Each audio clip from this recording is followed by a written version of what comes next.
Dear students, आप सभी लोगों का स्वागत है आपके अपने यूट्यूब चैनल डीजे सर पर। आज का यह वीडियो यूपी बोर्ड एग्जामिनेशन के बच्चों के लिए बहुत ही इंपॉर्टेंट वाला है, क्योंकि इसमें हम लोग बात करने वाले हैं हिंदी के बहुविकल्पी प्रश्नों के बारे में।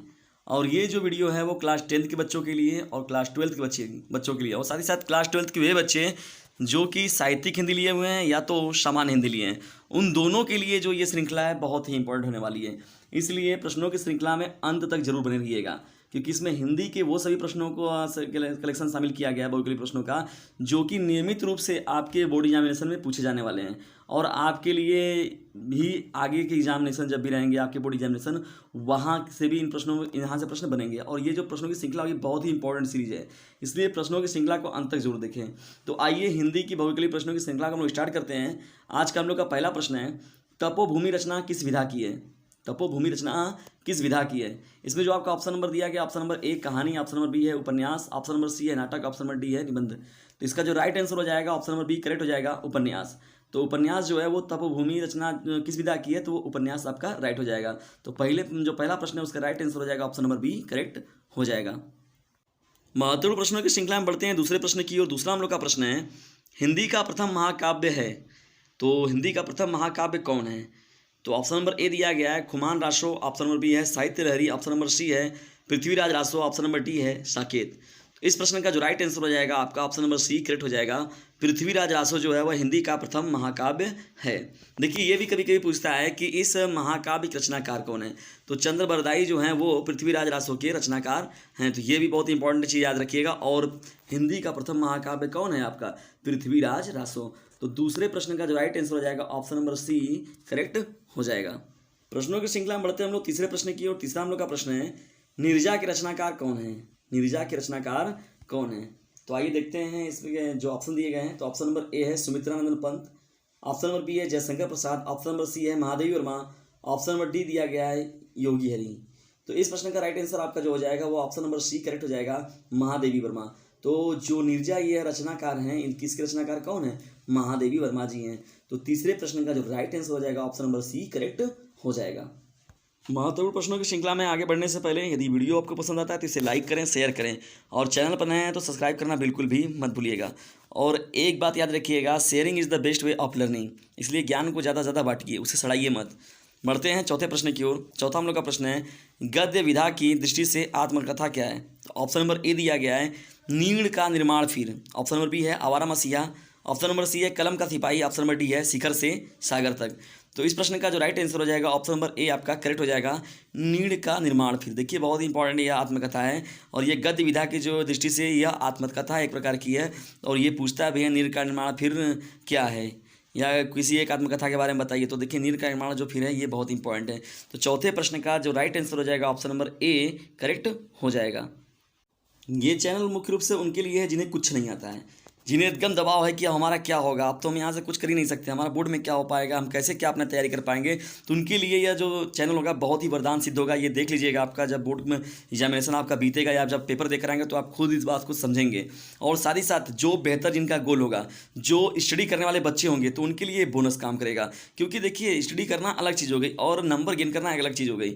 आप गहराई से पढ़िए किसी चीज़ को, लेकिन नंबर कैसे आपको गेन करना है, इसके लिए आपको कुछ ऐसी चीज़ों से हमें टच भी रहना पड़ेगा, कुछ ऐसे महत्वपूर्ण चीज़ों की श्रृंखला सीरीज भी हमको रखनी पड़ेगी तैयार। तो उससे क्या होगा, आपका एकेडमी भी मजबूत होगा और आपका कंपटीशन तो ऑलरेडी आप मजबूत रहेंगे क्योंकि आप अच्छे से पढ़ रहे हैं। और साथ ही साथ अपने बोर्ड एग्जामिनेशन में भी आप एक अच्छे अपने मार्क्स को लेकर आगे बढ़ सकते हैं, क्योंकि उसका हर जगह यूज है। केवल ये नहीं दिखाना कि मैं हाई स्कूल में पहली बार बैठ रहा हूँ, इंटर में पहली बार बैठ रहा हूँ तो इस एग्जाम का जो रहेगा लोग पूछेंगे, मेरे रिश्तेदार पूछेंगे, ये पूछेंगे वो पूछेंगे। आपको उसका बेनिफिट बहुत ज़्यादा मिलने वाला है आगे, क्योंकि आगे देख रहे हैं कि हर चीज़ों में मेरिट बन रहा है। जब मेरिट बनेगा तो उसमें ऑटोमेटिक परसेंटेज जब आपका बेहतर नहीं रहेगा तो आप वैसे ही छट जाएंगे। इसलिए परसेंटेज पर भी ध्यान देना आपको बहुत ज़रूरी है। उसके लिए हम लोग को कुछ इंपॉर्टेंट सिलेक्टिव भी देखना बहुत इंपॉर्टेंट होता है। इसीलिए मोस्ट इंपॉर्टेंट जो प्रश्नों की श्रृंखला नियमित रूप से मैं इस पर देता रहता हूँ। आप देखिए, खुद देखिए, और जब आपका पेपर होगा उसके बाद आप हमसे जरूर बात करिएगा। तो देखिए आइए हम लोग बढ़ते हैं प्रश्नों की श्रृंखला में पांचवें प्रश्न की ओर। साहित्य आलोचन के रचनाकार हैं। प्रश्नों की श्रृंखला बढ़ते हैं पांचवें प्रश्न की ओर। पांचवा प्रश्न है, साहित्य आलोचन के रचनाकार कौन है? ए है रामविलास शर्मा, बी है Nand Dulare Vajpeyi, option number C Hazari Prasad Dwivedi, option number D है श्याम सुंदर दास। तो पांचवें प्रश्न का जो राइट आंसर हो जाएगा ऑप्शन नंबर डी करेक्ट हो जाएगा, श्याम सुंदर दास। तो श्याम सुंदर दास जो है वो साहित्य आलोचन के रचनाकार हैं। बढ़ते हैं छठवें प्रश्न की ओर। छठवां हम लोग का आज का प्रश्न है, दक्षिण की भाषाएं और उनका साहित्य निबंध के लेखक कौन है? दक्षिण की भाषाएं और उनका साहित्य निबंध के लेखक कौन है? देखिए ये भी आपसे पूछ सकता है कि दक्षिण की भाषाएं और उनका साहित्य कौन सी हिंदी की विधा है, तो ये निबंध हो गया। और इसे लिखा किसने है? तो देखिए ऑप्शन नंबर ए है आपका सरदार पूर्ण सिंह, ऑप्शन नंबर बी है राय कृष्णदास, ऑप्शन नंबर सी है प्रोजी सुंदर रेड्डी, ऑप्शन नंबर डी है नंद दुलारे वाजपेयी। तो छठवें प्रश्न का जो राइट आंसर हो जाएगा प्रोफेसर जी सुंदर रेड्डी जो होगा इसका राइट आंसर हो जाएगा। छठवें प्रश्न का राइट आंसर जो है ऑप्शन नंबर सी करेक्ट हो जाएगा। बढ़ते हैं सातवें प्रश्न की ओर। सातवां हम लोग का प्रश्न है रेखा चित्र पर आधारित रचना क्या है? रेखा चित्र पर आधारित रचना कौन सी है इनमें से? तो ऑप्शन नंबर ए दिया गया है मुद्रा राक्षस, ऑप्शन नंबर बी है साहित्यालोचन, ऑप्शन नंबर सी है अतीत के चलचित्र, ऑप्शन नंबर डी है अंतरिक्ष की यात्रा। तो इसमें जो राइट आंसर हो जाएगा आपका ऑप्शन नंबर सी करेक्ट हो जाएगा, अतीत के चलचित्र। जो अतीत के चलचित्र है वो रेखा चित्र है पर आधारित एक रचना है। तो सातवें प्रश्न का जो राइट आंसर हो जाएगा ऑप्शन नंबर सी करेक्ट हो जाएगा। इसमें मुख्य रूप से उन प्रश्नों को शामिल किया गया है जो ज़्यादा हाईलाइटेड नहीं रहते लेकिन आपके एग्जाम में नियमित रूप से पूछने जाने वाले प्रश्न हैं। मैंने उन सभी प्रश्नों के श्रृंखला को इसमें छाट कर बनाया गया ये वीडियो है। तो आठवें प्रश्न की ओर हम लोग बढ़ते हैं, अनघ के रचनाकार कौन है? एक बार फिर से प्रश्न को सुनिए, अनघ के रचनाकार हैं। इसमें आपका ऑप्शन नंबर ए है निराला, ऑप्शन नंबर बी है जगन्नाथ दास रत्नाकर, इन्हें हम लोग कहते हैं, ऑप्शन नंबर सी है Maithili Sharan Gupt, option number D है इनमें से कोई नहीं। तो इस प्रश्न का जो राइट आंसर हो जाएगा आपका ऑप्शन नंबर सी करेक्ट हो जाएगा, मैथिली शरण गुप्त। तो अनघ के रचनाकार कौन है? मैथिली शरण गुप्त जी हो जाएंगे। और एक चीज़ इनके बारे में और भी याद रखिएगा कि इन्हें राष्ट्र कवि का भी उपाधि दिया गया है, यानी हमारे देश के जो राष्ट्र कवि हैं वो मैथिली शरण गुप्त जी ही हैं। तो ये प्रश्न भी आपके लिए एक समझ लीजिए बोनस का काम करेगा कि हमारे देश के राष्ट्रीय कवि कौन है, तो मैथिली शरण गुप्त जी उसमें उनका राइट आंसर हो जाएगा। तो आठवें प्रश्न का जो करेक्ट आंसर है ऑप्शन नंबर सी करेक्ट है। बढ़ते हैं नौवें प्रश्न की ओर। नौवां हम लोग का प्रश्न है जिंदगी और जोक के लेखक कौन है? देखिए जिंदगी और जोक के लेखक कौन है? तो इसमें जो आपका ऑप्शन दिया गया है ऑप्शन नंबर ए है Jaishankar Prasad, option number B है अमरकांत, ऑप्शन नंबर सी है शिवानी, ऑप्शन नंबर डी है शिव प्रताप सिंह। तो इसका जो राइट आंसर हो जाएगा ऑप्शन नंबर बी करेक्ट हो जाएगा, अमरकांत। तो अमरकांत जी के द्वारा जो है वो जिंदगी और जोक लिखा गया है। तो नौवें प्रश्न का जो राइट आंसर होगा ऑप्शन नंबर बी करेक्ट हो जाएगा। बढ़ते हैं 10वें प्रश्न की ओर। 10वां हम लोग का प्रश्न है हिंदी गद्य की जो विधा है तो रेखा चित्रकार हैं, तो हिंदी गद्य में हम लोग हिंदी के किसे रेखा चित्रकार के रूप में हम लोग कहते हैं, या हिंदी के रेखा चित्रकार इनमें से कौन है?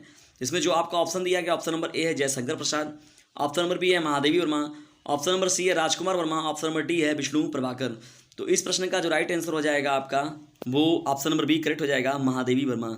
तो महादेवी वर्मा जो है वो एक बहुत ही महत्वपूर्ण रेखा चित्रकार के रूप में प्रसिद्ध हैं। तो 10वें प्रश्न का जो राइट आंसर है वो ऑप्शन नंबर बी करेक्ट हो जाएगा। शेयर किया कि नहीं अभी तक ने आपने? तो शेयर नहीं किया तो ज़रूर शेयर कर दें और साथ ही साथ लाइक भी करते चलें।